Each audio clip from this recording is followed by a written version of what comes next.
Those are online. Can you see the screen?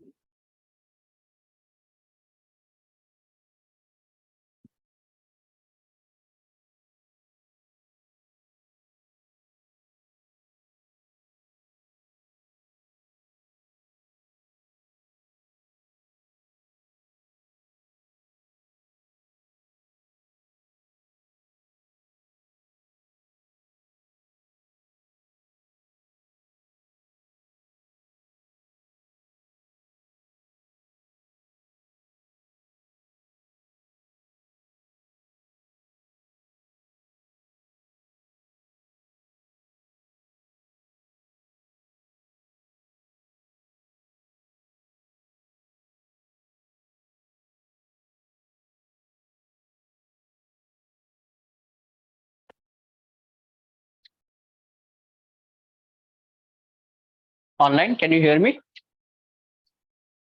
Yes, sir. Okay, and I hope you can see the screen also. Can you just check that? Very different thing. Are you able to see? Yes, sir. Okay. Okay, so we are studying power of a point and radical axis. So the next topic in that is coaxial circles, and I'm still waiting to upload my video for coaxial circles. But what I've decided I'll do is that when you see that video, you will see that I treated everything using coordinate geometry. But what we are going to do today is we can approach the same topic through pure geometry also. So we are going to study some properties which we may start with some revision based on some ideas. I don't know Apollonian circle. Have you studied in great detail already or not? I'm not sure. So maybe I'll just talk about that briefly. And then I want to show how those ideas connect to coaxial circles and many properties which you already know, such as orthocenter, circumcenter, and so on. Okay, so we want to understand those connections. So, I mean, beginning with the most basic property from where we are going to start. So,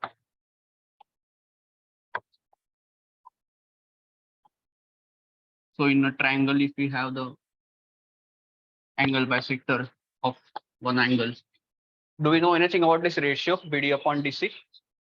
Okay, what is it? Is equal to BA upon AC. Right? And are you able to recall the proof of this? What is the main idea? Yes. Area of ABD upon ADC is equal to BD upon DC and AB upon AC. Yes, correct. Yeah, correct. Fit of that. Okay. So one idea is you compare the areas of ABD and ADC, right? So given that if I draw the feet of the altitudes from point D, okay, so knowing that these are equal, so therefore we can compute the area in two different ways, and that should give us this solution. Any other proof? Yes, correct. So that construction you know, right? If you complete the isosceles triangle, if you're going out of the diagram, but you know that configuration, right? You get an isosceles triangle and you can chase some ratios. Okay. So and we may some other variations of this proof also you may know. But the first thing we want to understand is what happens when this is not an angle bisector. So instead of angle bisector, if we take any arbitrary line through point A, can we say anything about the ratio?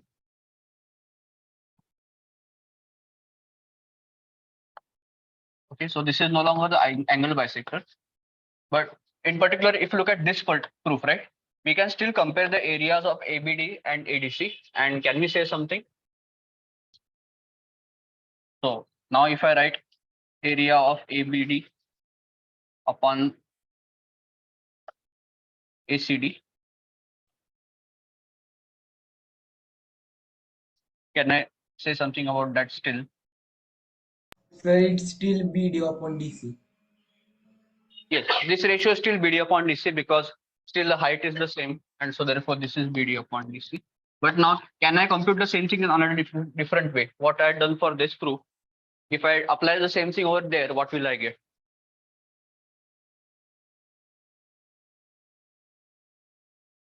So same as there, if I want to consider another base like AB and AC as my base, then I want to again drop the altitudes, right? But the only difference is now the altitudes are not equal, right?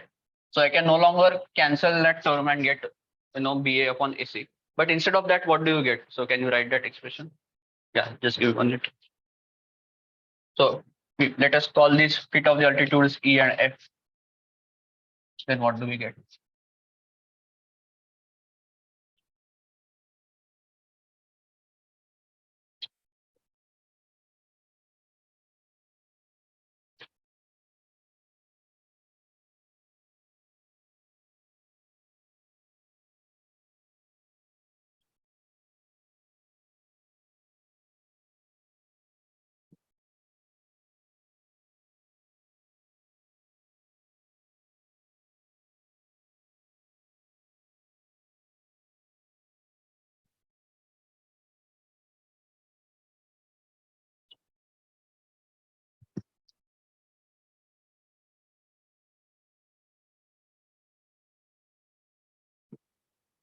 So we should get something like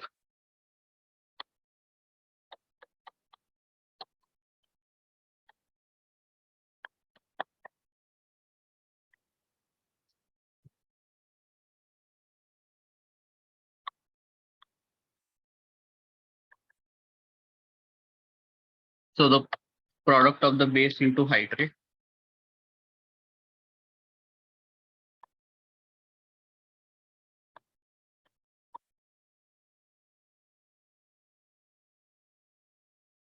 Okay.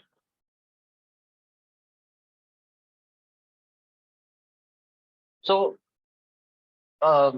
there's nothing much more than this that we can obtain. But what I want to show is that let us just rearrange this in a slightly different way. So let me write this as BA upon AC and the remaining ratios DF and DE. I'm going to multiply and divide by this length AD. Okay, so I can write this as DF upon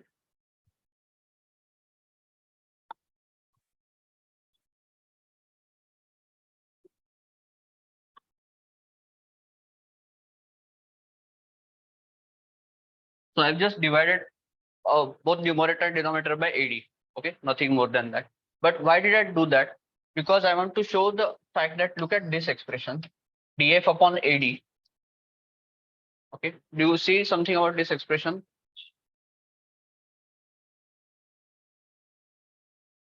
In which triangle are we talking about? This triangle, right? AFD, right? So in AFD, if I look at this angle, if I call it alpha, then compared to that angle, DF is the opposite side and AD is the hypotenuse, right? So just to take ahead the thread which I started last time, that what is trigonometry? It is just a way of conveniently writing some notation. So instead of writing, see, there is nothing special about this triangle AFD. Suppose I draw a different triangle which has the same angle alpha, right? Any triangle I can draw which has the same angle alpha and D, 90 degrees. Then you see that for this also XYZ, this ratio in the numerator DF upon AD will be exactly the same over here also, YZ upon XZ. So instead of saying that DF upon AD, I have to replace it by whatever is the ratio of any angle alpha with the opposite side to the hypotenuse. So instead of writing such a big statement, what trigonometry says is that we can just call it sine alpha. Okay. And similarly, whatever the denominator, if I call this angle beta, Sine yes, beta. that is sine beta, because in triangle AED, this is the opposite angle to beta upon the hypotenuse, right? So this can be sine beta. So basically, if I put everything together, what I'm saying is that BD upon DC is equal to BA upon AC into sine alpha upon sine beta.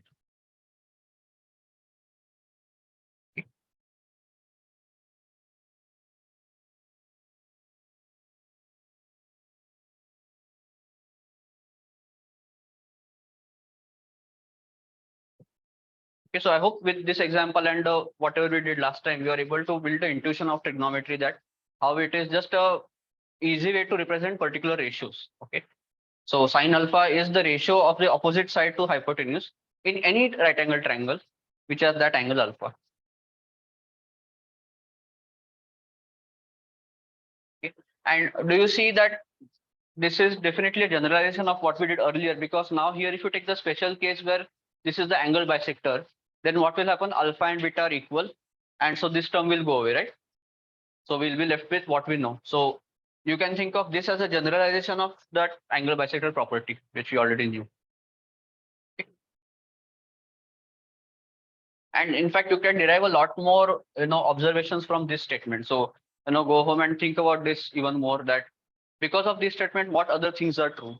For example, I don't know, are you aware of Sevas theorem, Menelaus theorem?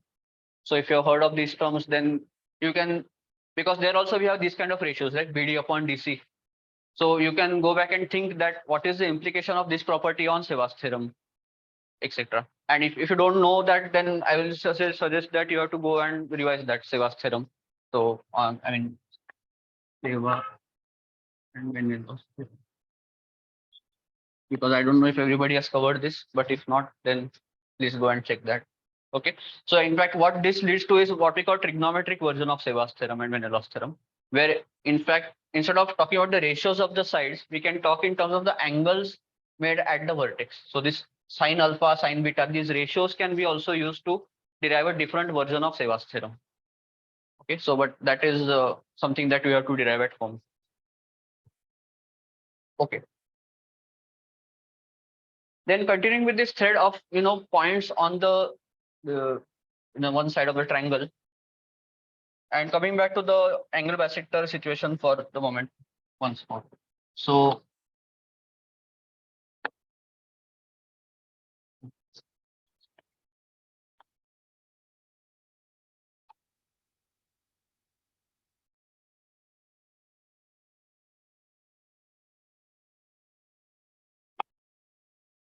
as you know that in a triangle we can draw the internal as well as the external angle bisector, right? So if I do that, so this is my point ABC, and these are my internal and external bisectors. Okay, and let them meet the side at some point. We will call it X and Y. Okay. So what we showed right now is that Px upon Xc is equal to BA upon AC. And similarly, do you know that the external bisector also makes the same property? So BY upon YC can also have the same. And actually, the thing is, we can talk in terms of directed lengths. If you remember, we had introduced the concept of directed distances during power of a point, that when the point is inside that PA, PB, they are of opposite directions. So one is positive and one is negative. In the same way here, if you see BY and YC, if I decided to use directed distances along this line, then one of them will be positive and one will be negative. So, sometimes it is customary to write this as not the same ratio, but it is negative of that ratio. Okay. But I mean, depending on whether you are working with directed or normal distances, that minus sign can or cannot be ignored. Okay. For now, let us say we'll work without the directed distances, but keep that in mind, that the sign may change basically. Okay. So these are the points X and Y, where the internal and external bisectors meet. So my question is, observe that both X and Y have this property, that this ratio of the distances from B and C is this value BA upon AC. So now I can ask the question, find the locus of all points P. So find the locus of all points P such that exactly this kind of, so BP upon PC is that same constant.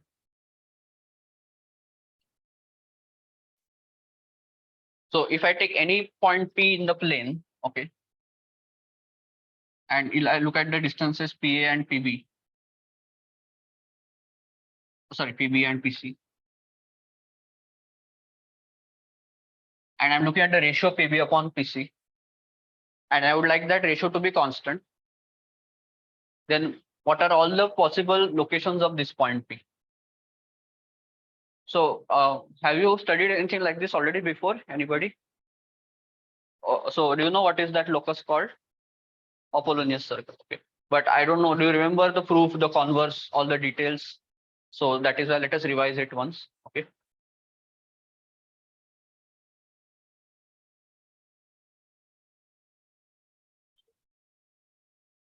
Because remember, locus means that there are two parts to be proven, not just one part.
just to keep the flow, like I'm going from B to A and then A to C, and no other reason. I mean, if you write AB upon AC, it is still valid. It just I'm considering like directly. No. See, directed distances only make sense when both lines segments lie on the same line. When they are on different lines, you cannot say anything about the sign as such. Uh, there is a reason actually why BA upon AC is a nice way to write it, because it helps you to remember Sevas theorem.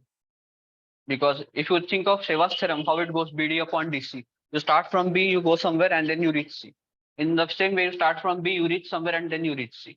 And actually, when we talk about the angle, right, as I mentioned about a trigonometric version. So if I call this angle alpha 1 and alpha 2, so then when I write sine of alpha 1 upon sine of alpha 2, I'm talking about this angle BAX upon angle, sine of that upon sine of angle X is.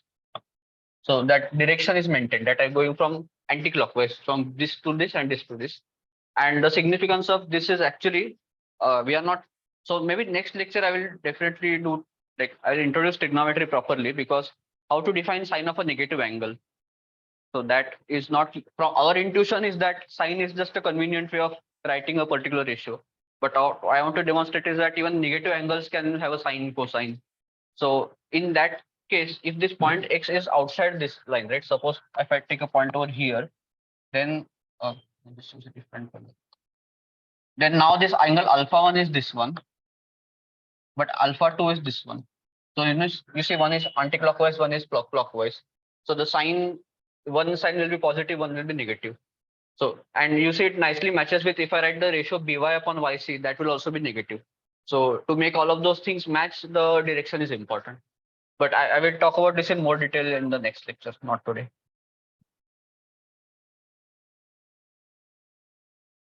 Let me just read out the diagram.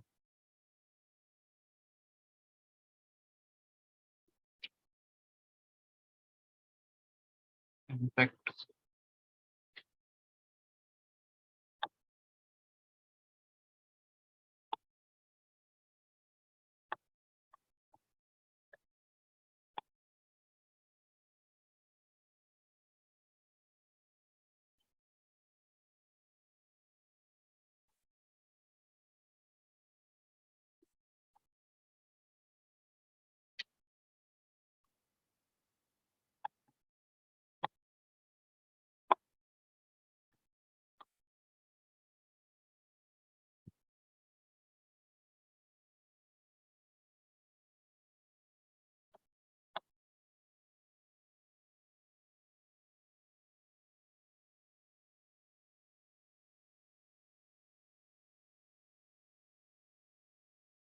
okay, anybody who has made progress? So first thing is, are you able to make a guess what that locus is going to be? Like how many points do you already know which satisfy this condition? X and Y. X and Y, any other point? A. A trivially satisfies this condition, right? So X, Y, and A, all of them have to lie on the locus. So clearly it is not going to be a straight line, because there is no straight line passing through X, A, and Y. So what else do we know? Circle. So maybe that is a guess, right? Maybe it's a circle passing through these 3 points. In mathematics, there are a lot more complicated objects like ellipse, hyperbola, parabola, but you can assume that at this level, the answer is going to be something simple. So that is why you can make a guess that maybe we are talking about the circumcircle of XAY. And in fact, then because of 90 degrees, actually it is a circle with diameter XY, right? So our guess is that it is a circle with diameter.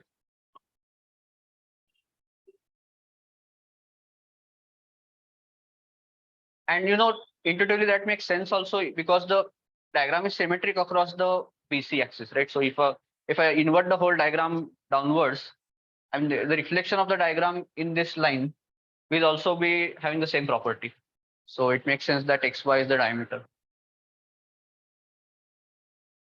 But that is the guess. Now, can we prove it? So to prove locus, we have to prove 2 things, right? First is that if a point satisfies the condition, it lies on that set.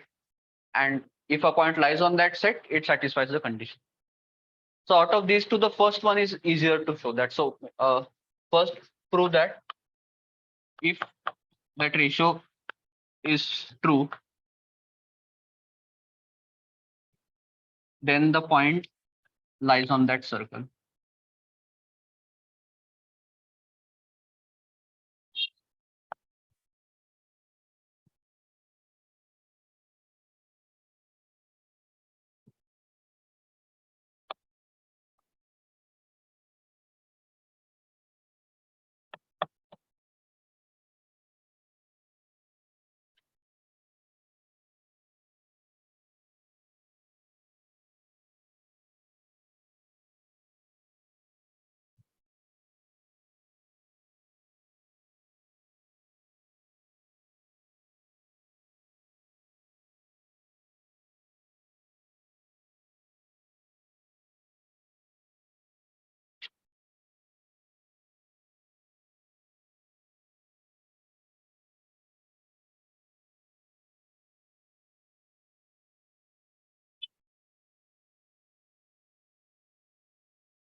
Yes, Shreyan, you have found the solution to this.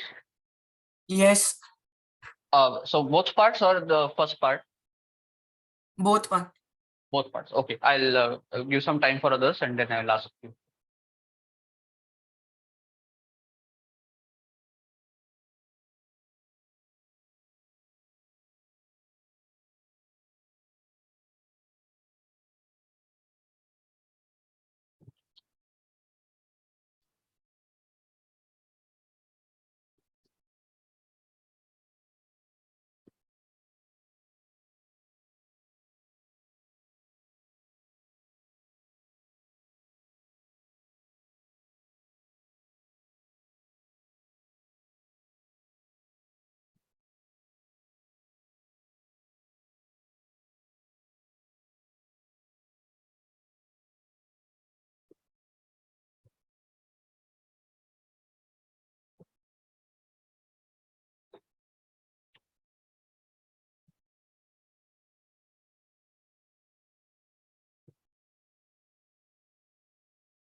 Okay, so how do we show the first part?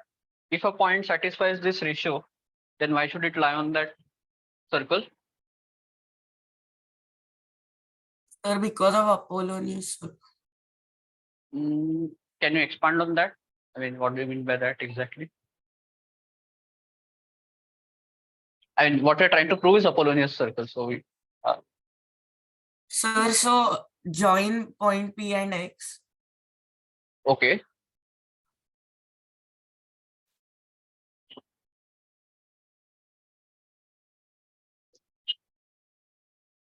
Okay, after that, So PB upon PC equal to AB upon AC. So PB upon PC equal to BX upon XC. yes, correct. So PX is the angle bisector of angle BPC. You would also send the idea. So basically, PB upon PC is equal to BX upon XC. And so here, actually, if you think about it, we are using the converse of what we had shown earlier, right? There we show that if that angle bisector meets the opposite side at a particular point, then that ratio is equal. But if the ratio is equal, it's also the angle bisector. Okay. So therefore we can conclude that this PX is the angle bisector of this angle, right? So therefore angle BPX is equal to angle XPC. Okay. And similarly, you can also conclude that this PY is the external bisector. So then if PX and PY are the internal and external bisectors, then therefore angle by PX Well, will be, YPX is 90. and therefore that point P has to lie on that particular circle with XY as the diameter.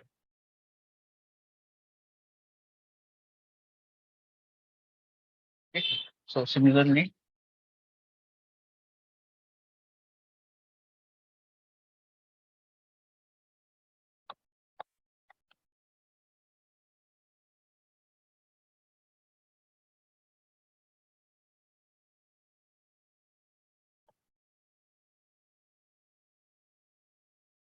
so basically, because we knew the ratios are equal, therefore we could apply the converse of that angular bisector property.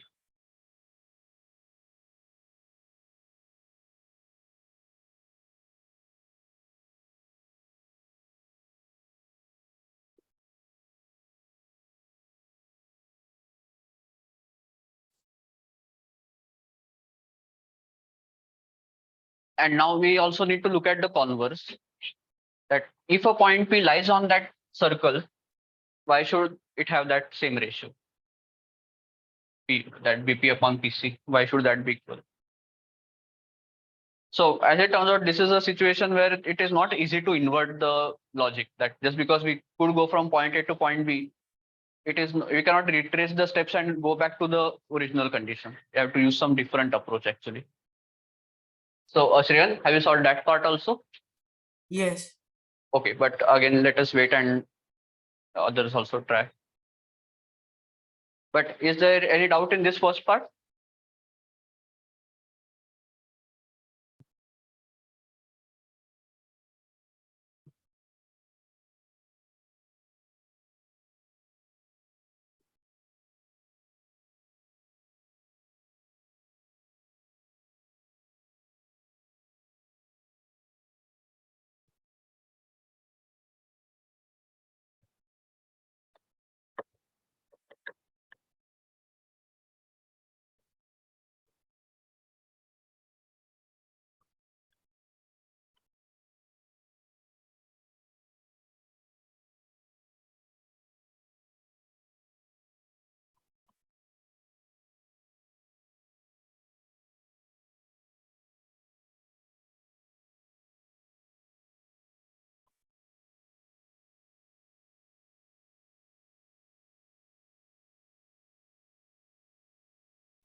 So first part was so simple that there was not much scope for any alternate solution or anything like that. But the second part is more interesting and there are several approaches possible.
You are going from P such that PB dash X is Mhm. equal to this. Okay. Then so P dash X upon X is equal to P dash plus Yes, P correct. dash y. So I did I wrote the ratios. Mhm. I did component of Okay. I got B dash C upon B dash X equal to this because this is this, and Okay. then I used the theorem on equalization. Yes, that's and correct. then got this, and so this is 2 by C upon XY. Yes, yes, okay, fine. I mean, actually, depending on the order, whether B dash is on this side or this side, but it's okay. And for now, let us assume that B dash is on this side. Okay. Continue. And then similarly, I did for B. Yes, okay. And then I got the same 2 by C upon XY. So this is equal to this. So Yes, so basically the ratios are the same, so they have to coincide.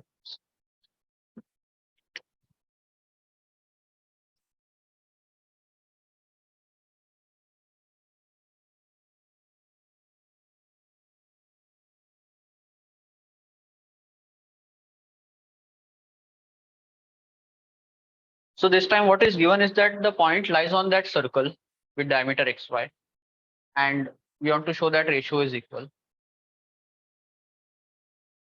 So whenever we are doing the converse of a given problem, we have always tried to think that can we use that first part to prove the second part? Something called Tonkes sometimes. Do you know this term, Tonkes? The obvious necessary condition is also sufficient.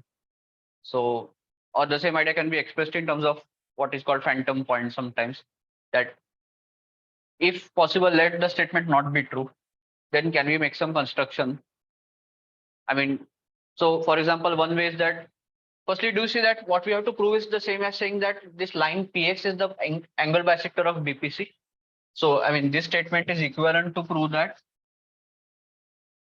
PX bisects angle BPC.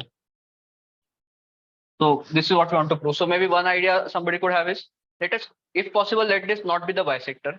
And then you construct some like point x dash, so that px dash is the real bisector. And then we try to compare that with this one and try to get something. I don't know if that approach works, but what Rohan, you're saying that definitely works. So instead of doing that, we can consider, let px be the same line. So let us not change px, but let us replicate this angle. So if we are saying that these two angles are not equal, then let me construct the equal angle and let that equal angle point be somewhere b dash. Okay, so I'm constructing a point b dash such that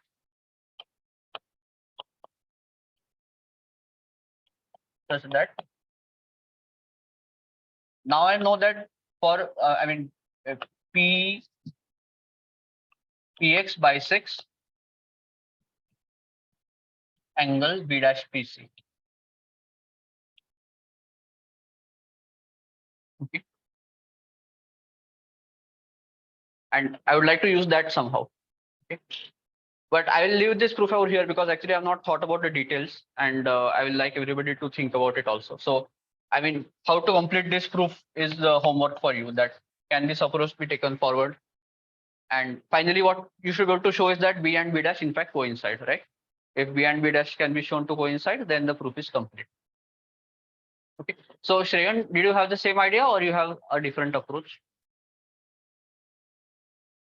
Sir, I had the same idea. Okay. Okay. So there are some variations of this. Like, for example, instead of taking B, you could have taken C, I mean C dash instead of C, or X dash instead of X. So like 3-4 possibilities are there. Try all of them and see which one works out. Okay. So this was one idea. There is one more proof. In fact, there are 2-3 other proofs also. One can be done with some trigonometry, but I will leave that also separate. There is one very nice pure geometry proof, but that involves one particular construction which is very hard to spot, to be honest. Like, why you should think of that construction is not very obvious. So what I'll do, I'll just draw that construction and then I'll again give you some time to think. Okay. See if you can use that construction in some way. So for that, again, just erasing this b dash temporarily.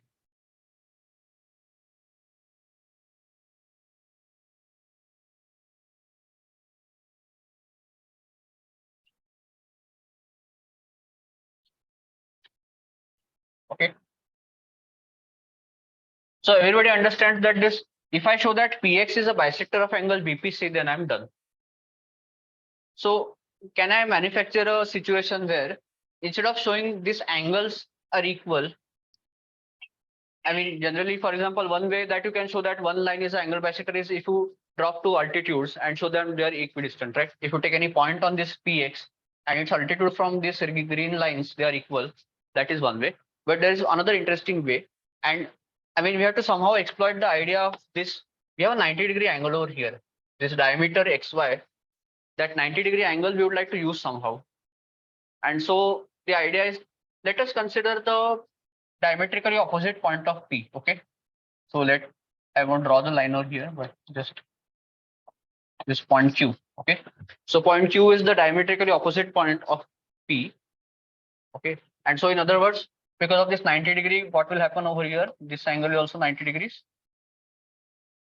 So this PY and XQ are parallel, right? So, I mean, you can construct the same diagram in multiple ways, but okay, so this is my construction. So construct QX parallel to PY. Okay. And now let me just extend this line green.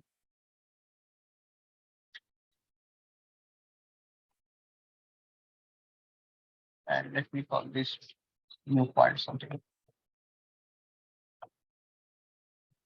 Okay.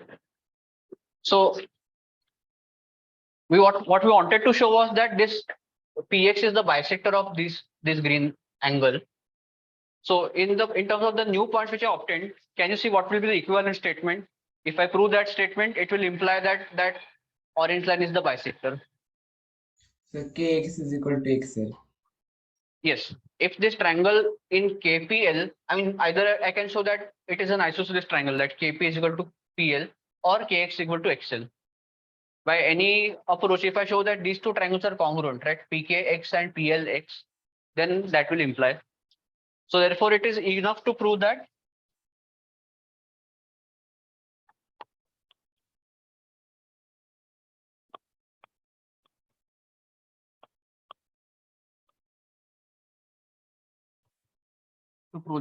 KX is equal to XL.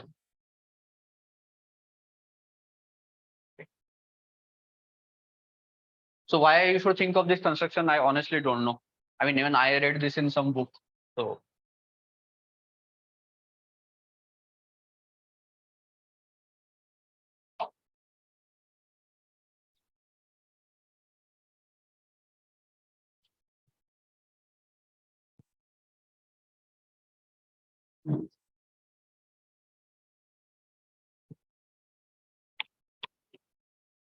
So actually that point Q is not important. I mean, I just wanted to show that parallel lines. So you can disregard Q for this.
Okay, Om, you have found the approach. Yes, sir. Okay, we'll wait for a few more minutes.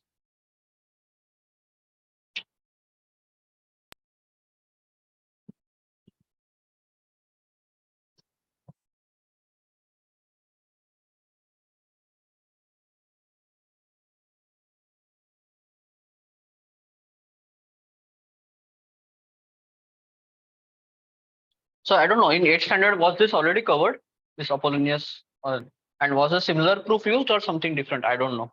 Because this I found in some book. I don't know what is the standard approach used. Particularly the converse. I mean, the converse doesn't have any simple idea. You have to make some construction like this or use maybe some calculation like trigonometry. Similar triangles, yes. So even in this proof, there are some similar triangles to be used, but like there are 2, 3 variations of the same idea. But any approach you use, some construction is required.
Mhm. Yes.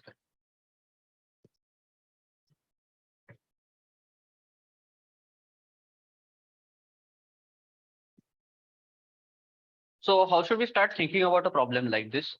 What is the information given to us, and what are the pieces of information we want to connect to each other? So we are interested in the length kx and xl, and there are some parallel lines also, right? So when you have parallel lines, we should think of some similar triangles. And are there any triangles which are related to the segments we want? So kx and xl in particular. So if you look at kx, is there any triangle, similar triangle in the diagram which can be used to find the length of kx?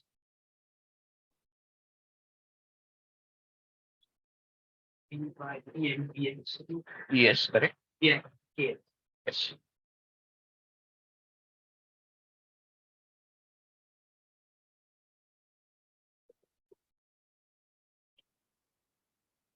So Om, have you used a similar kind of approach? Some similar Yes, triangle? sir. Okay. Yes, sir. Okay.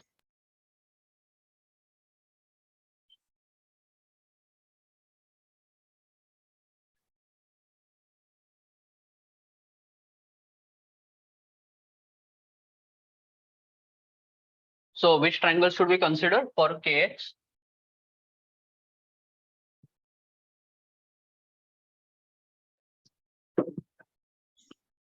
Triangle BPY, correct? So triangle BPY is similar to triangle BKX.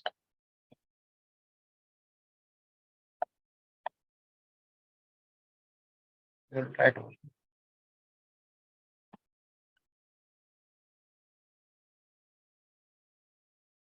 because of the alternate angles.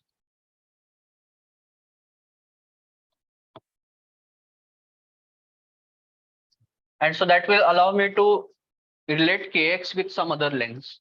In particular, kx will be related to py, right?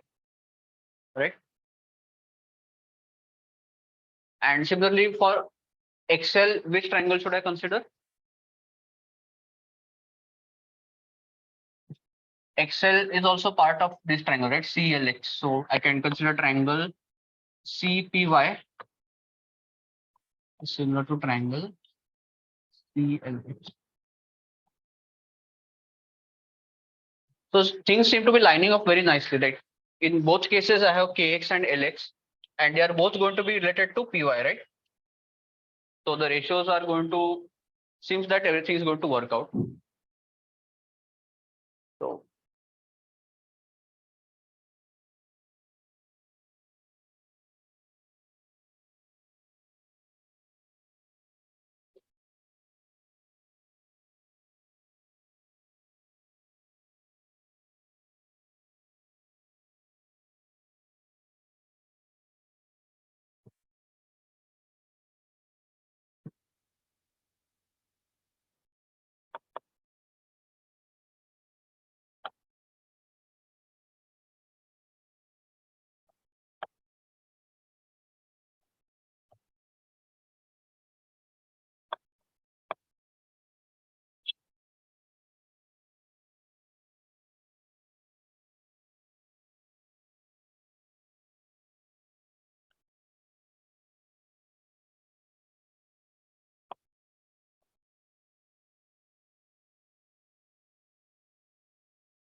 so if I write the ratios, and again, as I said, because the way things are aligning, I want to show that kx is equal to lx, which means that the numerator is the same. So these two ratios are supposed to be equal. And so out of the other two ratios, which ones can I easily compute? So if you look at this middle column, right, all of these distances are on the same line segment, line like this line BC, everything is on that line. So it should be easier to relate those ratios with each other. And do you see why that by upon bx will be equal to cy upon cx? Okay, that directly follows from the fact that x and y are the internal and external points of where the bisector cuts, right? So actually there is one small observation here which is worth noting. So in the original configuration, what we had is bx upon xc is equal to by upon yc, which are both equal to ba upon bc, right? So keeping this part aside, just looking at these two things. So observe how points x and y are. We say that they cut the line segment BC internally and externally in the same ratio, right? So this bx upon xc and by upon yc, they are both equal, except that one point is in the interior of segment BC and one point is outside. So there is a special name given to whenever there are four such points, they are called harmonic points. Okay. So in fact, we say that the pair, so BC and x and y are harmonic. Okay. And this kind of harmonic points have many properties. In fact, everything that we have done so far, power of a point, radical axis, all of that also has connections with harmonic points. Many things that you have studied in orthocenter, in circle, X circle, there are harmonic points everywhere. And so we are going to study that in more detail later on. But one interesting property is that it is never the case that no, this BC and XY are harmonic, just as XY and BC are also harmonic. So when X and Y cut BC internally and externally in the same ratio, the reverse can also be said that B and C also cut XY in the same ratio. So I can just rearrange this and write it as YB upon BX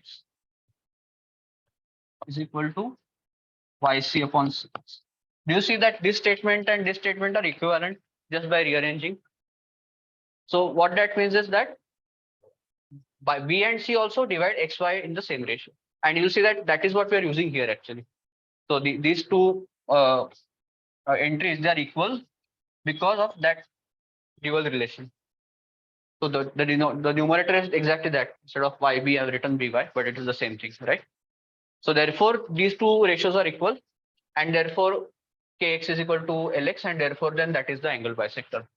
Okay, and which completes the proof. Okay, so I agree that seeing that construction is a very hard thing, but after that, it is like applying the standard problem solving techniques that we have. But again, keep in mind what is the motivation of each step. That why did we think of similar triangles? Why did we think of this? Changing one harmonic condition to the other harmonic condition. So all of them have some motivation behind them. Okay. So, and there are a couple of more variations of this proof also. So in total, there might be 3 or 4 different proofs of this part also, the converse, okay, including that B dash idea, which I talked about. Okay. Okay. But we are not done with this diagram. Actually, this diagram has many more interesting things. But by the way, before we go to that, so therefore this circle is called Apollonius circle. Okay. And it is like one of 3 Apollonius circles, right? Because here we considered the base BC, but in similar way, CA and AB can also be considered as the base, and those will give it 2 more circles. Every time what do? You draw the internal external bisectors, let them meet the opposite side and draw the circle with that diameter. Okay, so you can do the same construction on all 3 sides of the triangle. So you have actually 3 Apollonius circles in any triangle. So these are called Apollonius circles. So the circle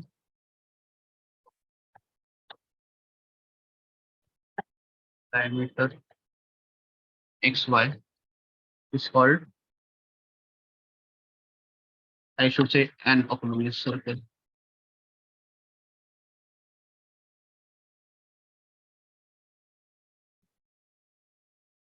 So this person Apollonius has done so much work that Apollonius theorem already, and Apollonius. So this is Apollonius circle.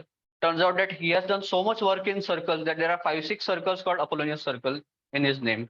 So if you go to Wikipedia page and if you go to Apollonius circle, they will ask you which Apollonius circle are you talking about.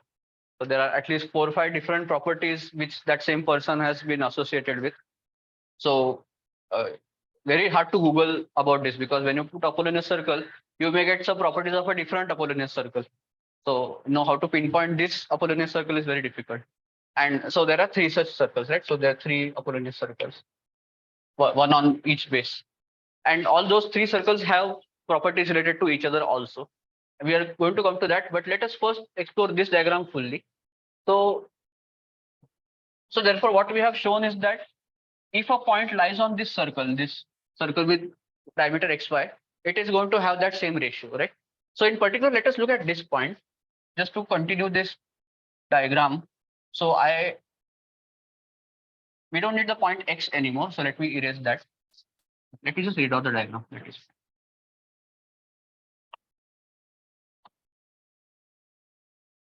And do you see how I'm taking my triangle ABC as obtuse just to keep the diagram within the page? Because otherwise that external bisector will be very far to draw.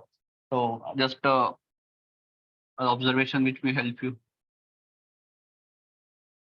So same as before.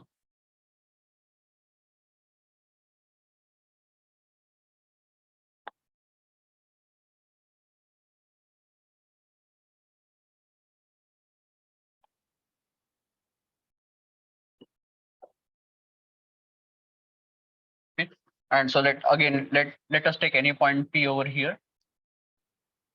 Okay. And now let me draw. So we already know.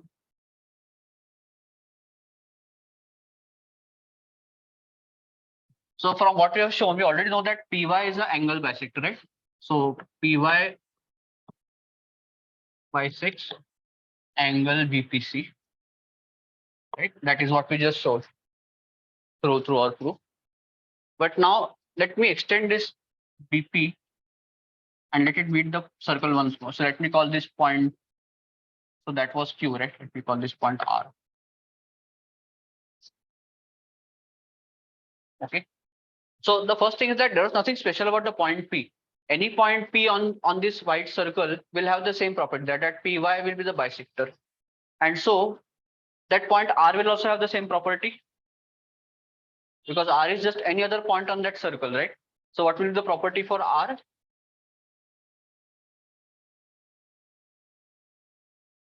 No, in terms of the bisector. So, RY bisects angle BRC. So if we put both these things together, what am I saying?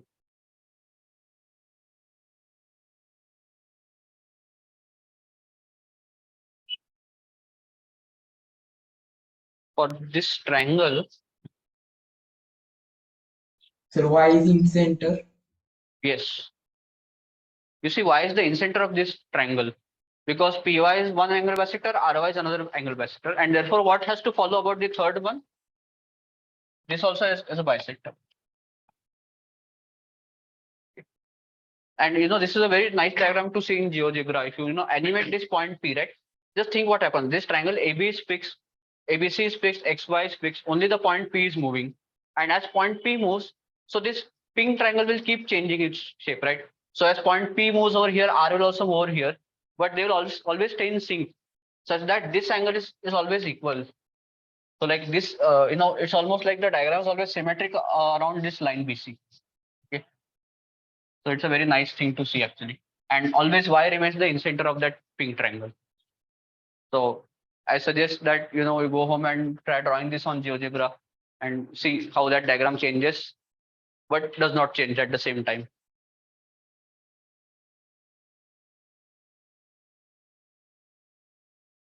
And if you think about it, here I extended PB to get this property, right? So let me first write what I'm claiming. So therefore, Y is the incenter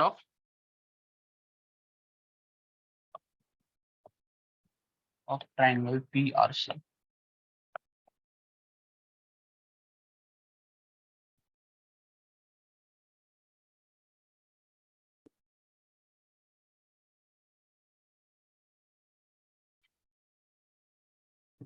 If you think about it though, see here, I joined PB to get this point R, but the whole diagram is symmetric with respect to B and C, right? I mean, there is no special preference we should give to B.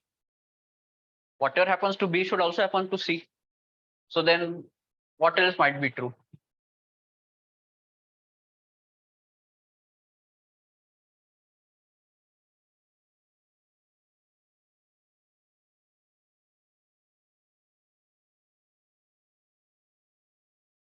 Instead of joining PB, if I join PC, then what will happen?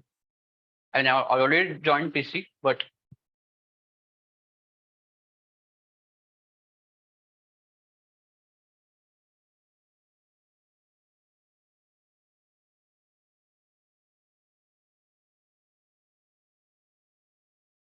so this point where PC meets the same circle one more time, right?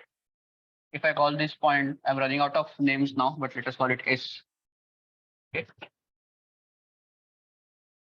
If something special happened to that point R, then this point S should also have something interesting happening for it. So what could that interesting thing be?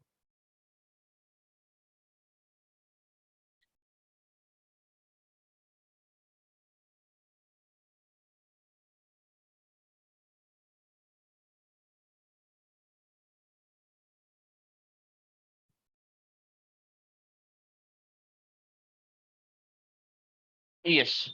You see, Y will have to be the X center of PSB for the same reason, right? Again, here in this diagram, what will happen now? SY is the external bisector, right? So now in triangle PSB, SY is the external bisector.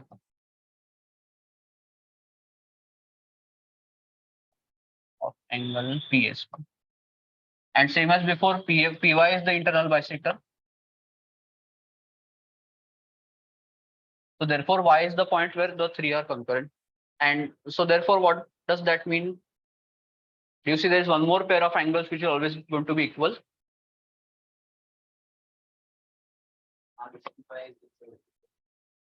RBY, yes, correct. So this, right? So actually this R and S, what this means is this triangle BRC and BSC, they are actually congruent, right? So R and S are in fact going to be like mirror images of each other in this white line all the time.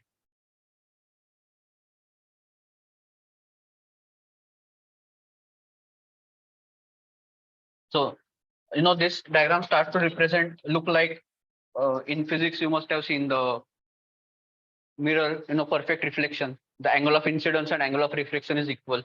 You see this line PB and SB are like that now.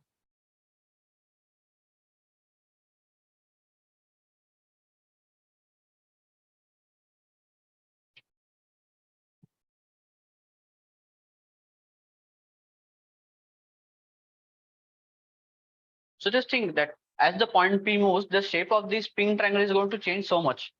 At one point, just imagine when the point P comes very close to X, that triangle will be very flat, almost like a straight line. But even for that very thin triangle, Y is going to be the incenter.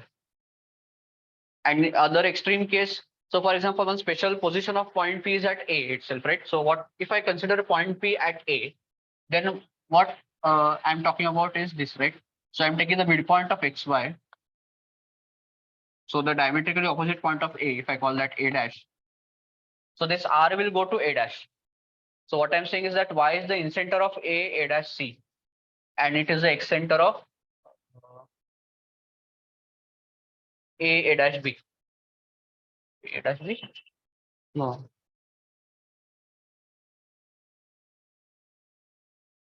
Apparently, it doesn't appear so in my diagram, so I don't know.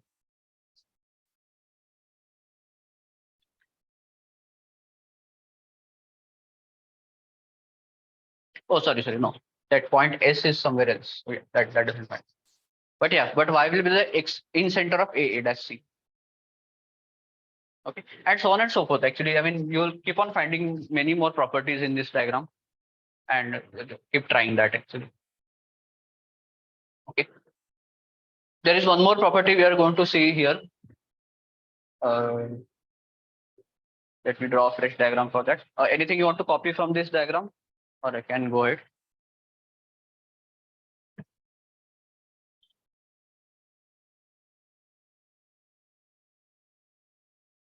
Okay. So I'll just ask a question. So questions. Consider the Apollonian circle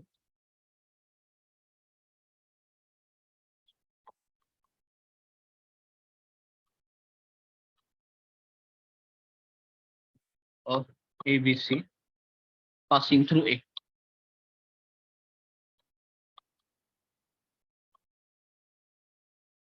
Okay, so I'm only looking at the Apollonian circle passing through A. And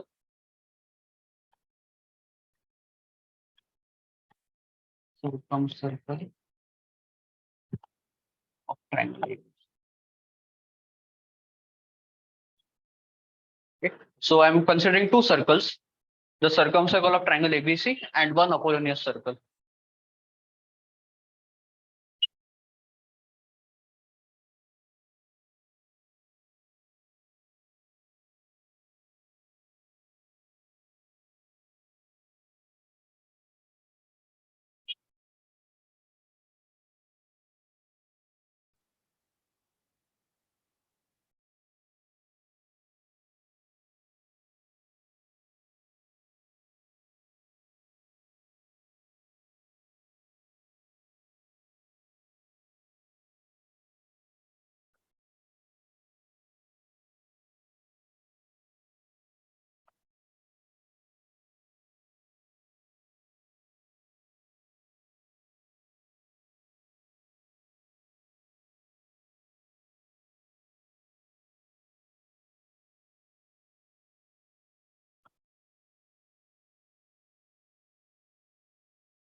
So this is a diagram for which you already know lots and lots of properties, but I'm going to add one more property to that.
So, I mean, consider the circles. What about them, though? Why am I asking you to consider these two circles? Yes, Adya? Sir, we get O1A is tangent to the circumcircle. Yes.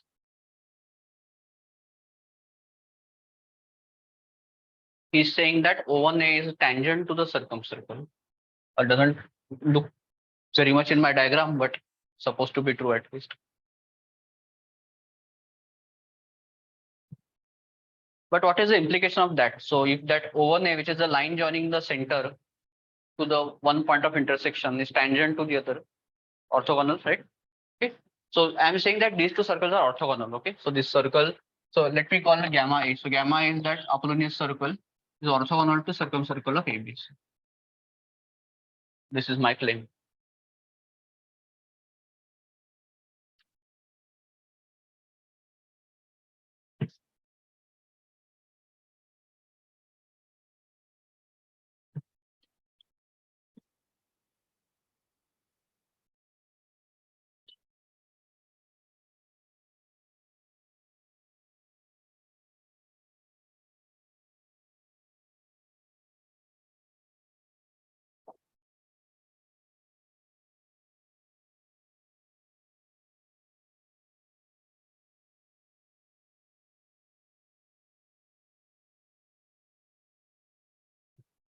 So Adya, do you see why that is true? I mean, you're able to prove that? Yes, sir. Okay.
So what are the approaches we know which can be used to show that two circles are orthogonal?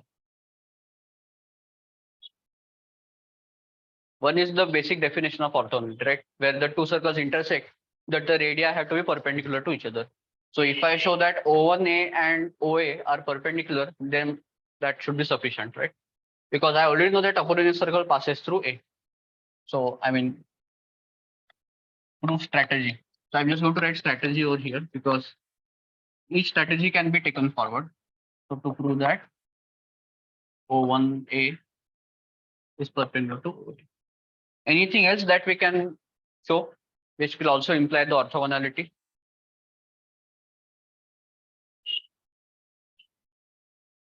Can we, for example, compute?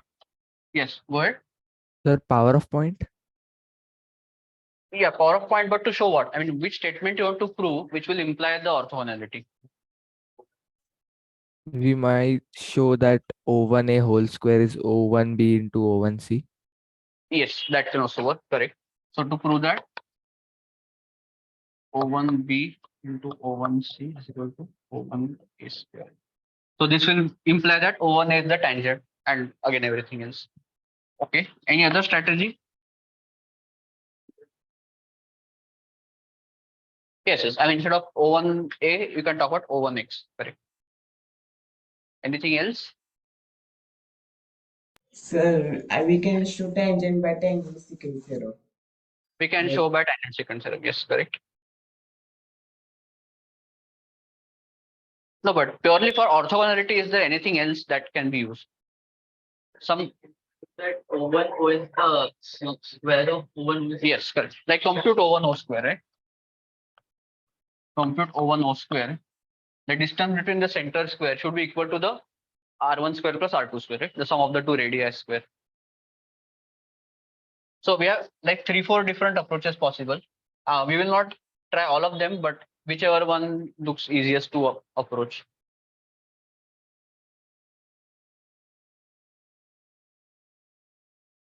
So there is one line proof. If you can just look at the diagram and finish it the proof in one line.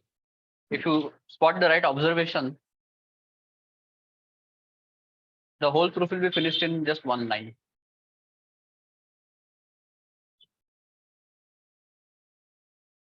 If you look at, can you relate this angle with any angle in the original diagram?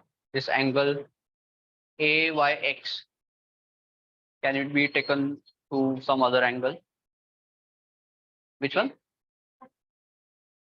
YAO1. Yes, correct. Any other? ALL dash, correct? Do you see that this angle will be equal to this angle? Because its complement is over here and its complement is this one. So therefore what? Tangent. No, sorry, I'm not following.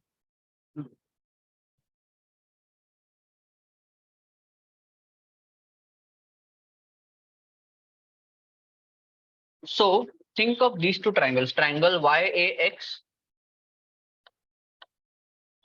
and which other triangle should I think of to correspond to YAX? No.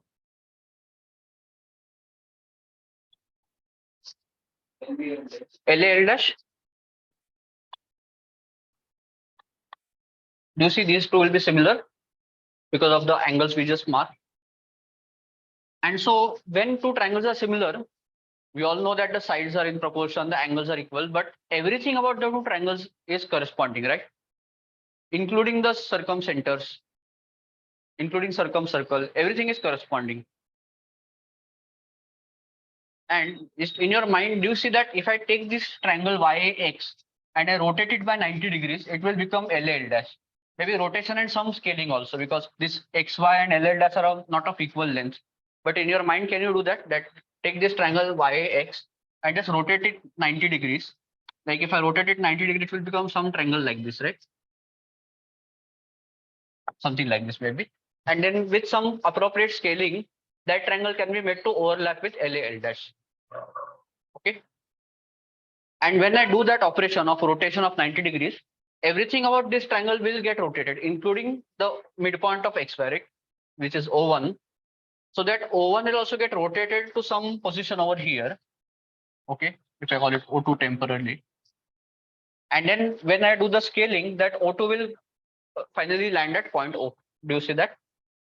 So from O1, it will go to O2 and then it will go to point O. But important is that in that process, this O2, O and A will have to be collinear.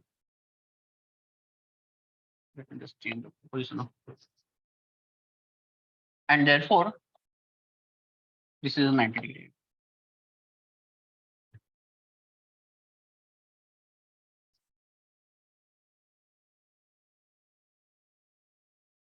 So what I applied here is something called homothety. Have you heard of this term before? Homothety. It's a geometric transformation where you rotate and scale a diagram with some ratio and some angle. So under that homothety, which takes triangle XAY into L dash AL, O1 is going to O. And so what is that angle of rotation, which is 90 degree, will be the same for O1A, O1A also. Okay. So therefore angle O1A, O.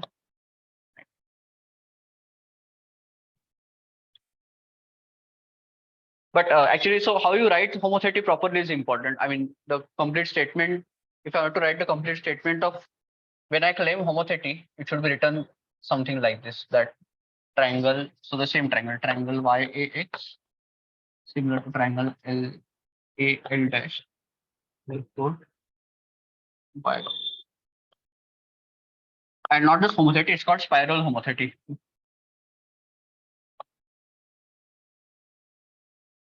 So spiral homothety means you dilate and you rotate both, because here the triangle AXY has to be first rotated by 90 degrees and then the scaling has to happen. So by spiral homotheity, with respect to, so for applying this operation, what do you require? Three things. First is, what is the center around which you are doing the operation, which is point A. Okay, so the point A is like the pivot point around which all the operation is happening. Then you have to say how much angle is being applied. Okay, how much is the angle which you're applying to make that transformation? And finally, what is the ratio by which you're going to scale your diagram to get to the last final destination? So here that ratio will be equal to the this AX upon AL dash, for example, or reverse. So if you are going to write anything like this in the exam, this whole statement is expected, that clearly define what is the geometry transformation you're applying. Okay, the center is A, the rotation is this, and then the scaling is this. So for those who are not able to follow this, don't worry. I mean, I'm going to do geometry transformation as one whole topic later on. But for those who are aware of these concepts, I mean, you should not make a mistake while writing it. Okay, and those who are curious to know that what is this spiral homotheity, try to study on your own if you can. Okay. But do you see how in your mind the proof should be finished in just one observation, that this triangle XAY with rotation and scaling is going to become triangle LAL dash, and therefore this AO1, which was one radius, is also going to become AO, and therefore that angle has to be 90 degrees.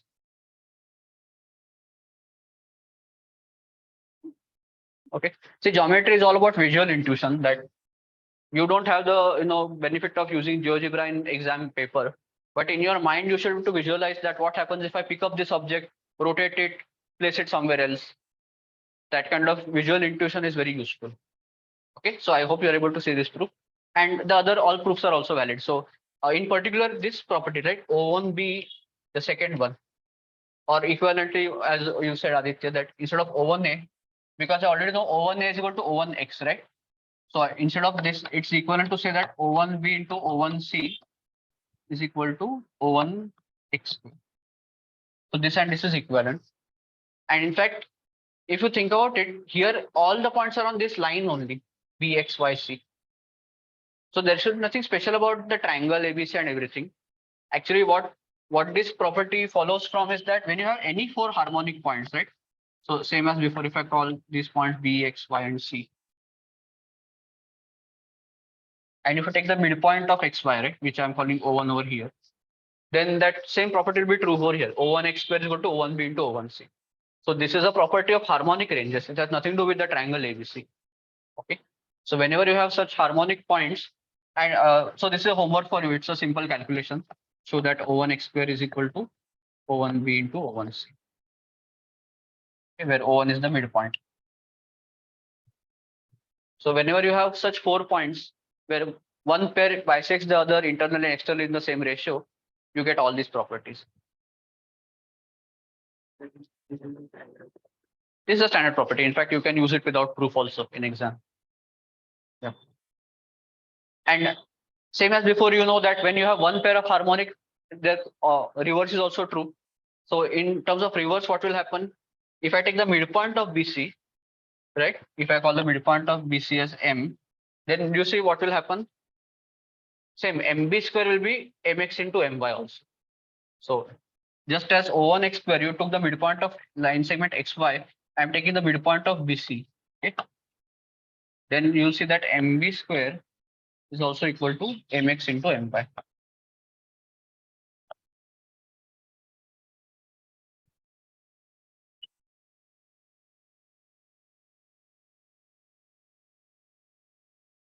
And same will be true in our diagram. So the point M is just this point, right? The midpoint.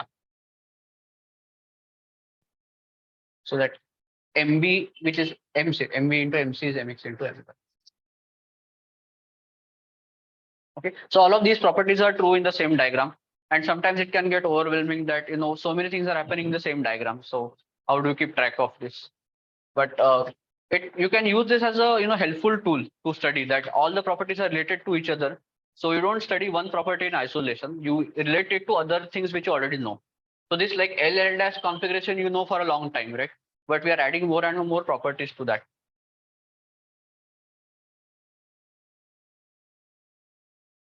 Okay, but I guess you may have one question that we are going to do coaxial circles, right? Where is coaxial circles in all this? So there are coaxial circles in a very big way, because now so far we have been looking at one Apollonian circle at a time. But coaxial circles, right? The plural is, so we require many circles. So think of all the three Apollonian circles together now. So let us establish this notation that gamma subscript A was the Apollonian circle passing through A, right? So in the same way, if I say gamma B and gamma C, first thing is that whatever happened to gamma A will also happen to the other two circles. So in fact, I have three circles which are both all three orthogonal to my circumcircle. But that is just one part. Okay. So I'll just wait for a minute before I erase the diagram.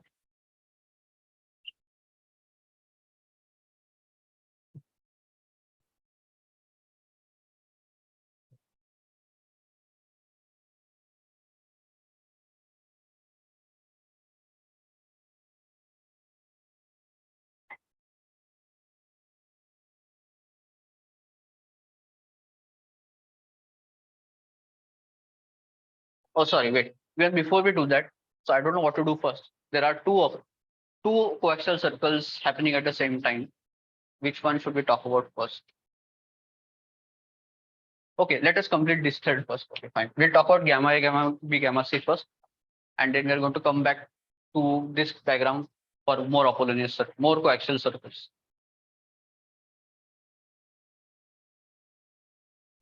Okay, so shall I erase the diagram?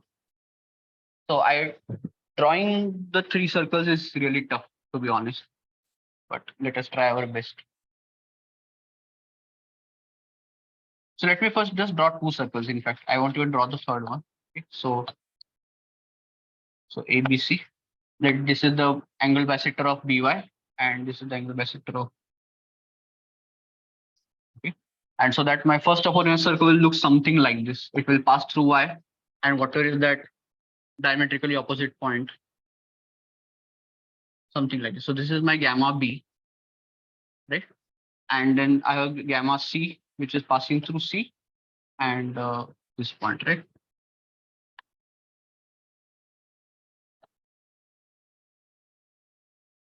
This is gamma C. So look at this point where the two circles are intersecting. And by the way, I mean, two circles like this will intersect in 2 points, right? So there will be one more point of intersection somewhere, but let us look at only one point for now. So let me call this point. I don't know if there is any standard name given to this. Let's just call it T for now. Okay. So what can you say about this point T? And the third gamma, I'll just draw it roughly.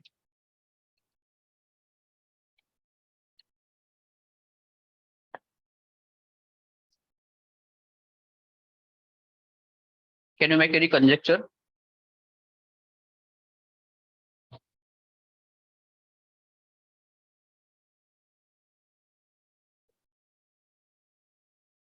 And remember, what is Apollonian circle? It is a locus of a particular kind.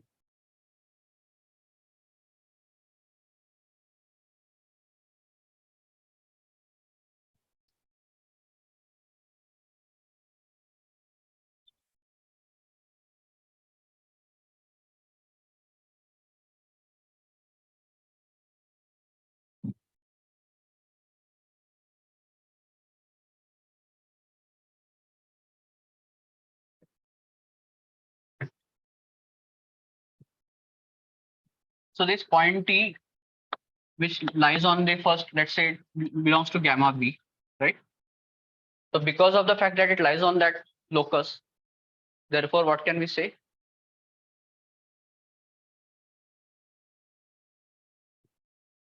Green is the gamma A, the Apollonian circle passing through point A.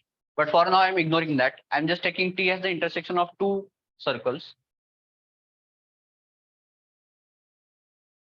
So gamma B is the Apollonian circle passing through B, it is the locus of all points which have what property? So TA by TB is equal to AZ by ZB. Means Uh, TZ is angle bisector. CZ is angle bisector. Yeah.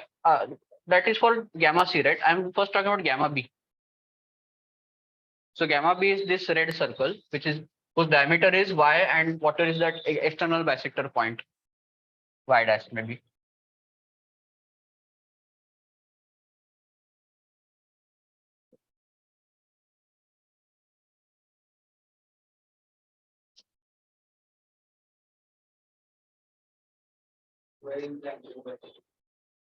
BY is the angle bisector, right?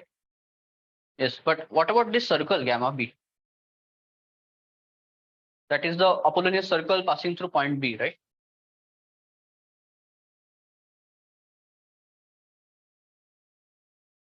Just as what we did on base BC, right? So what was this gamma A? Gamma A was all points P such that the ratio of PB upon PC is constant. And how much that constant was? AB upon AC, right? This was gamma A. In the same way, we are defining gamma B and gamma C. So gamma B is the locus of all points such that it's a symmetry, right? Whatever is we are doing on one base, we are just doing on another base. So what will be the expression for gamma B?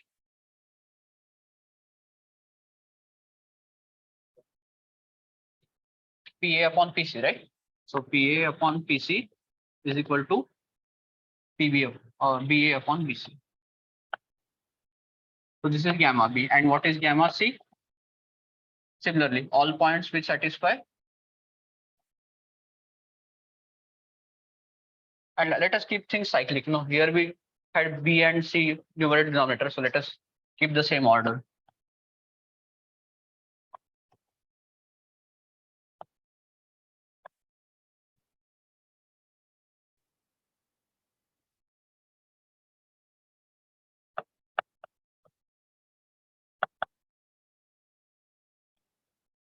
Okay, so these are the three circles we are talking about, right? Gamma A, gamma B, gamma C.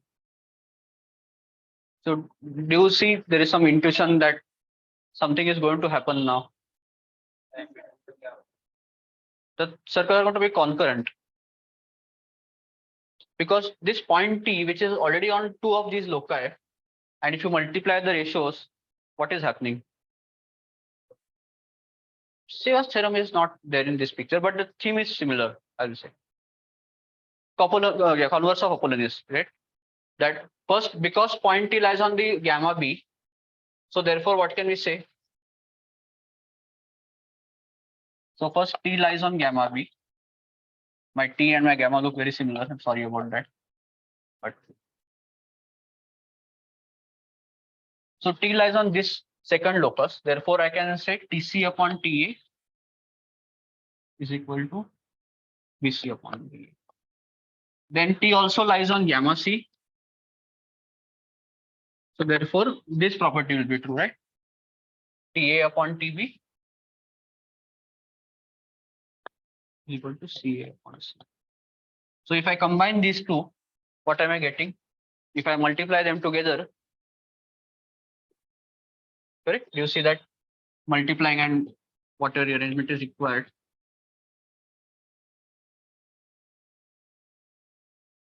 And therefore, what it means is that T has to lie on the third circle also. Okay. But we say that two circles meet at 2 points, not at 1 point. So then what is happening? So yeah, this I understand that this green circle will also pass through this point T because of this converse. But that was just one point of intersection. What about the other point of intersection? Is there anything special about this point which will not be true for that other point?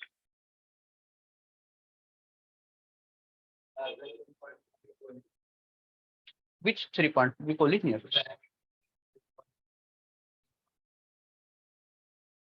Yeah, that's a very nice observation. But first I'm talking about the points of intersection. So when two circles meet, there are 2 points of intersection, right? So here all 3 circles are passing through 1 point. But I'm saying all the three circles pass through some other point also. So actually the three circles are concurrent in 2 points. Just as the point T is over here, that there will be one more point of concurrency. I don't know where in the diagram, maybe somewhere over here. Okay, so this red circle, this green circle, and this orange circle, they all pass through one more point. So just as you have point T over here, there is one more point T dash. So if I zoom out a little bit, if I just look at this diagram, from 1000 feet above, the three circles are actually like this.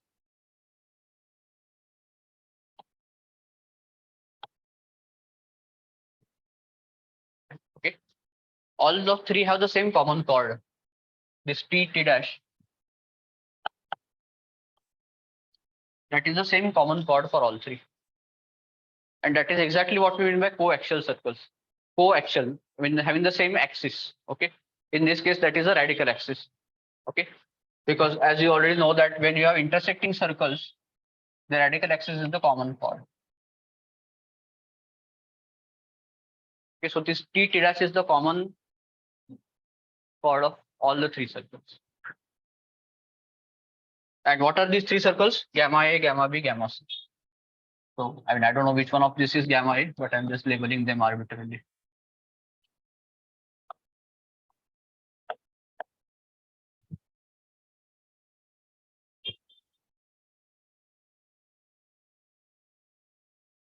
And something else.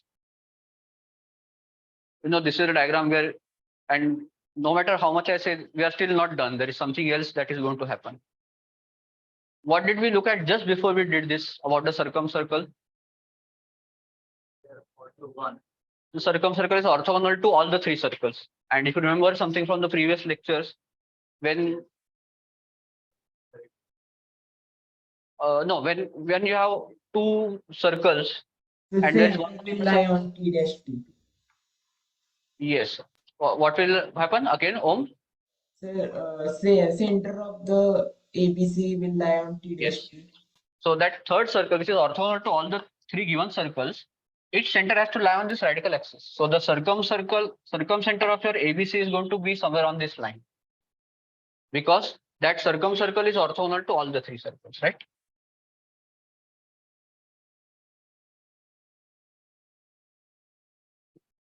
So there are so many things happening in this diagram. Okay. So we had done this property, I think the first or second lecture only. You can go back and revise that when there is a circle which is orthogonal to two other circles, then its center has to lie on the radical axis. Okay, in your mind, can you quickly revise why that has to be true? Because we are talking about the power of that point, right? If you look at the power of this point O, then the orthogonality implies what? That this tangent is equal. These tangents are equal in length. And you know that tangent square is the power. So the power of O with respect to all the three circles is equal. And therefore O has to lie on the radical axis.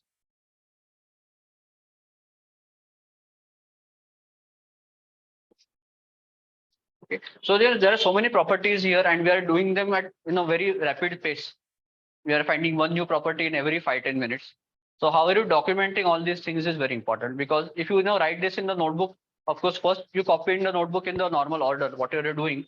But even when you want to revise this topic, and scanning through 10 pages of a notebook will be very difficult.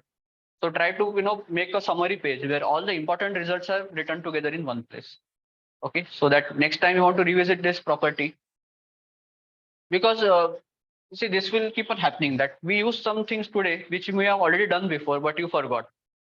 And maybe 3 months from now, we'll do something, and by that time you would have forgotten this. So every time you are going to use the tool which you have studied 2 months ago. So for that, it's important that that tool is fresh in your mind at all points of time. And for that, revision is very important. Okay, so how you document such a complex array of results in a nice way. So one good thing to do is draw one master figure. One very nicely, take ruler compass, take the time to draw the diagram very properly. Right now in the rough work, we draw the circles anyhow we want, but draw one very nice diagram. Use colors, colored pens, whatever you want. And in one diagram, you see all the things together, simultaneously. then that will give you all the connections that what is happening in this diagram.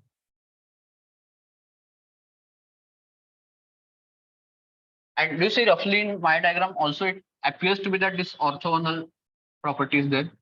So this circumcircle, if I look at any point of intersection over here, like you see that this roughly looks like a 90-degree angle. So it is going to be orthogonal to all the three circles. Okay. So this is one family of coaxial circles. Coaxial circles. Okay. Again, I hope you understand the term coaxial. It means common axis. When you have family of circles which all have the same radical axis, like any two circles of that family you take, it will have the same radical axis. That is what we call coaxial circles. So here we have three such coaxial circles. But my question is, why restrict to only three? What if you can have infinitely many coaxial circles?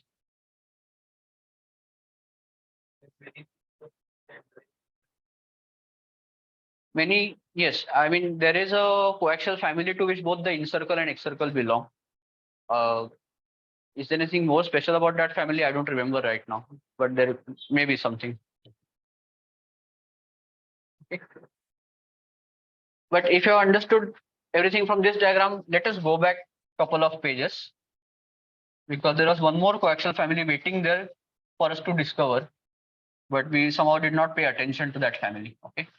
So on this page, actually, there is one more coaxial family over here. Look at this property, which I just wrote, just as a passing thought, but it's actually very important. MB square is equal to mx into my. Okay, so let me erase everything and focus on that property. So MB square.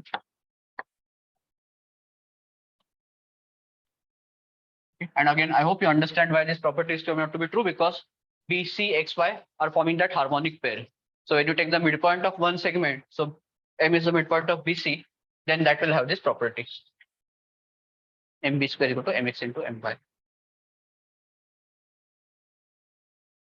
So what I'm going to ask you to think now is that we did all of this for one triangle ABC. Now let us keep the base BC constant. Okay, let's not move that, but let us move this point A around. Okay, so like what I'm saying is that, and actually this diagram has many other things which we don't require right now. So what I'm saying is just take the base BC. So BC is fixed in your mind. So its midpoint is also fixed. The midpoint is not going to change, right? Okay, and then I have take any point A over here to begin with. And so that point A, the same construction will give me some point X and Y, right? Right. And then if I take the circle with diameter XY, I'm going to get something like this. Okay. So for this configuration, this property is true. MB square is equal to mx into my. Do you agree? And in that, do you observe that MB square is going to remain fixed? If B and C are fixed, then midpoint is also fixed. So this part will be remain fixed all the time. But X, so if my point A changes, X and Y will change, right? But no matter where A is there and where X and Y is there, you see that this is going to be constant, mx into my. So what does that mean for the power of M?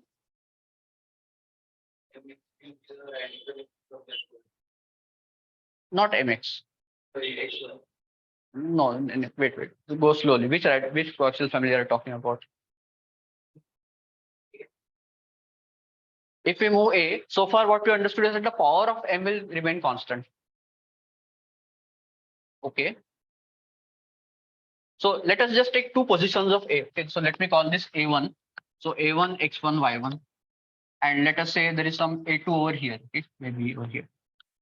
A2, which has X2 and Y. So this is another circle.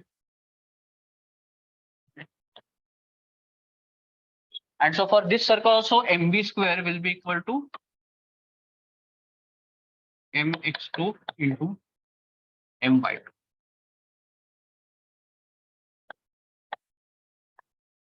So if I ask you what is the radical axis of this orange and red circle, then clearly M has the same power with respect to both circles, because this mx1 into my1 was the power with respect to orange circle. and mx2 into my2 is the power with respect to the red circle. So what will that radical axis be?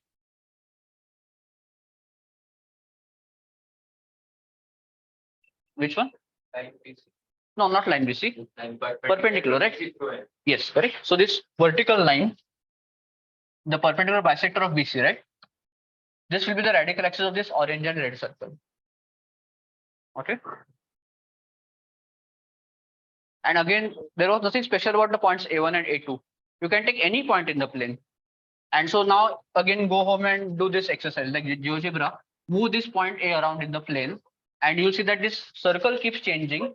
But no matter which circle you take, you are always going to get the same radical axis.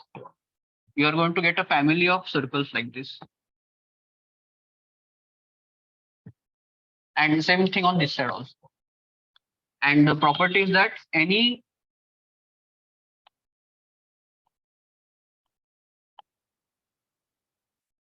you can choose any two circles of this infinite family.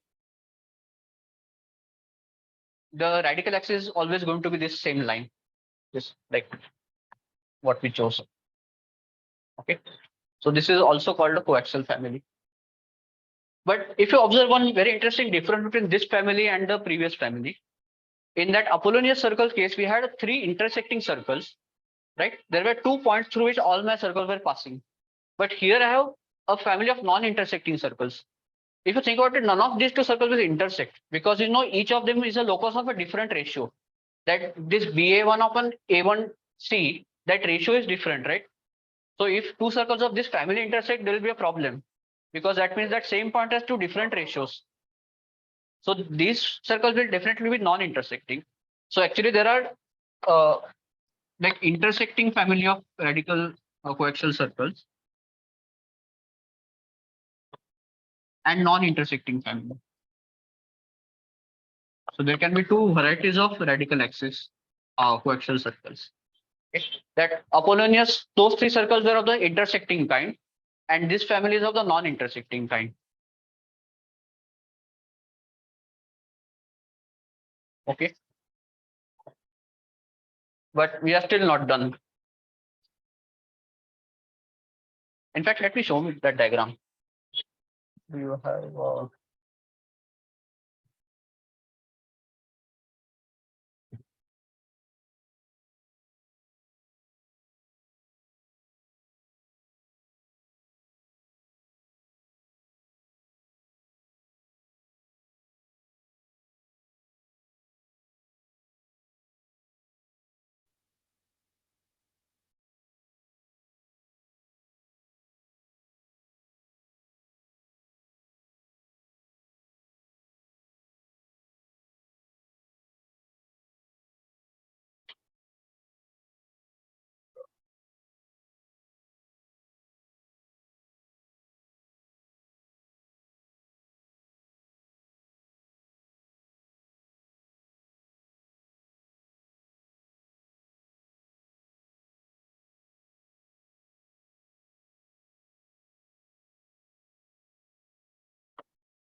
and no matter how many efforts we make to draw this on paper or blackboard, the real appreciation only comes when you see this in live action.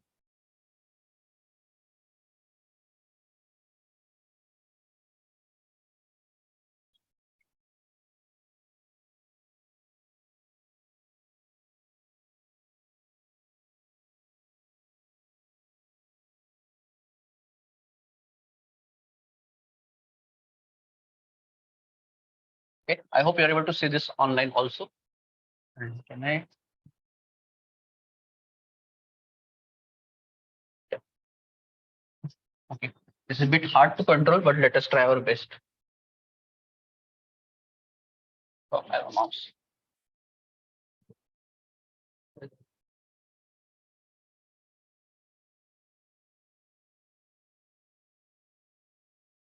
Okay, so I'll just explain the setup over here before we start moving things. So A and B are my like the 2 points B and C, which we are going to be constant, and this C is that variable point.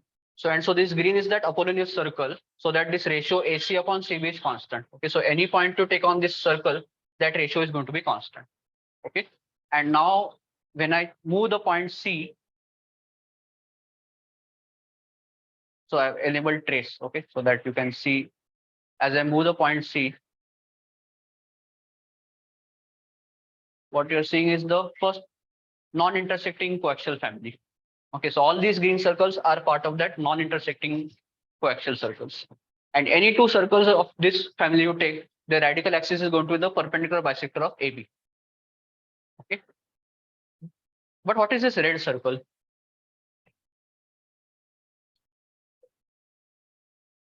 It could be, but not necessary, because there is no point C over here, right? I mean, okay, there is point C, but not that point C. Actually, this is any circle passing through A and B, nothing special. You can take any circle passing through A and B. If you observe closely, do you see the angle at which the red circle and green circle intersect, almost looking like perpendicular everywhere you see? That is what orthogonality means, right? Orthogonal means perpendicular. So you visualize how there's a whole family of circles, and let me move this point C quickly so that it doesn't generate such a dense map. Or let me just reduce its thickness.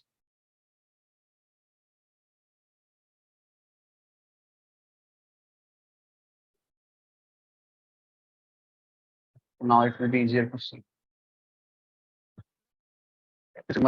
It's much easier to appreciate that. You see that 90-degree angle everywhere happening. Wherever the red circle and green circle are crossing, it's like a 90-degree angle. That is what orthogonality means. But what about this red circle? As I said, it's any circle passing through A and B, nothing special. Reduce its thickness, right? Doesn't seem like it.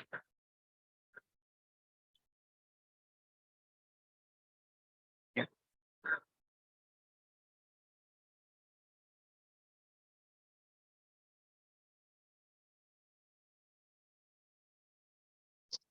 So this is the family of all circles passing through A and B. Every circle of the red family is orthogonal to every circle of the green family. Okay. And so in fact, the non-intersecting family is also there in this diagram, and the intersecting family is also there. The red one is the intersecting family because all of them pass through points A and B.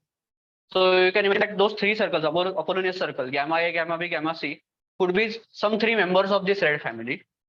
And the other family we are talking about is a member of the green family. And you see everywhere they are 90 degree. Every intersection is 90 degree. Where the red and green meet, every point it is 90 degrees. Okay. And you'll see this is of course very nice to observe, but there are very important implications of this. Have you seen this kind of situation anywhere where there are two curves of families of points, families of curves, I would say, and wherever they intersect, it is 90 degrees. Have you seen this somewhere? It happens all the time, and it is very important that it happens. Do you know where it happens?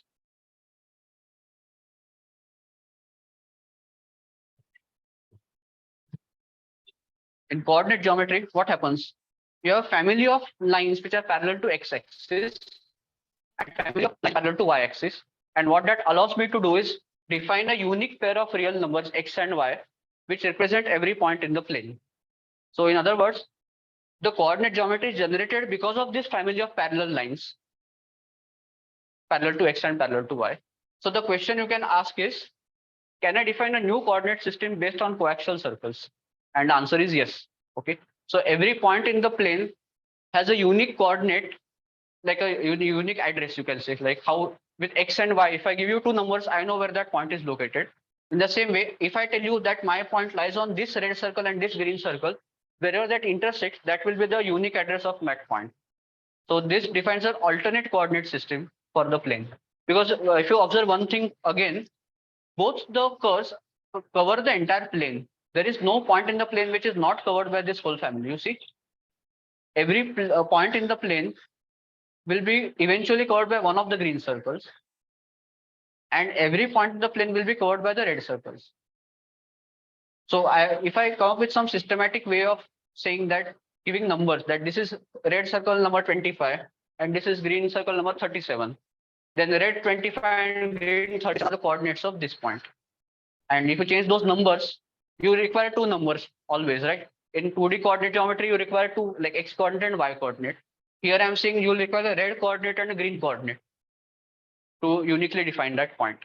Okay, but it is possible to do that. Slight caveat, because the two circles meet at 2 points, right?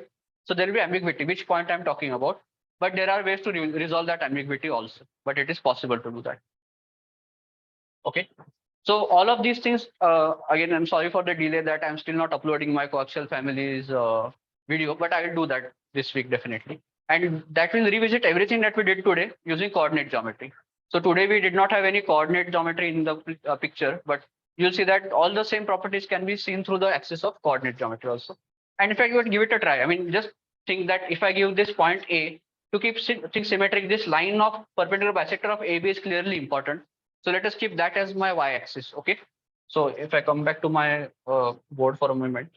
So this is the setup, that this is my y-axis, this is my x-axis, and I'll take points A and B symmetric with respect to this. So maybe this point is minus a comma 0 and this point is plus a comma 0. Okay. So just to keep things symmetric. Then what I expect is that my first coaxial family will look something like this, correct? And my second coaxial family will have something like this. Okay. So with this coordinate system, see if you can derive these properties again on your own. But if you get stuck somewhere, you can refer to the video. Okay, but yeah, that's all which I wanted to cover today. Actually, as I said, maybe next lecture I will dedicate to trigonometry completely, because I see that some of you are not fully familiar with the basics, like what is sine, cosine, and the difficulty that can I define the trigonometric ratio of a negative angle? So the answer is yes. And how do we do that systematically? All of these things we need to answer once and for all. So we'll do that in the next lecture. Okay. Okay. So we'll kind of take a break from the geometry of circles and finish trigonometry, and then we'll come back to this topic once more. Okay. Yeah, that's all. Thank you.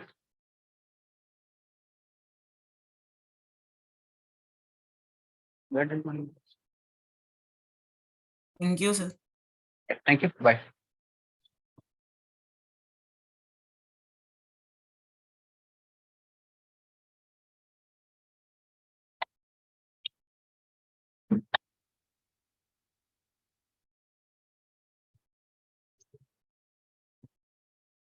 Similar to that.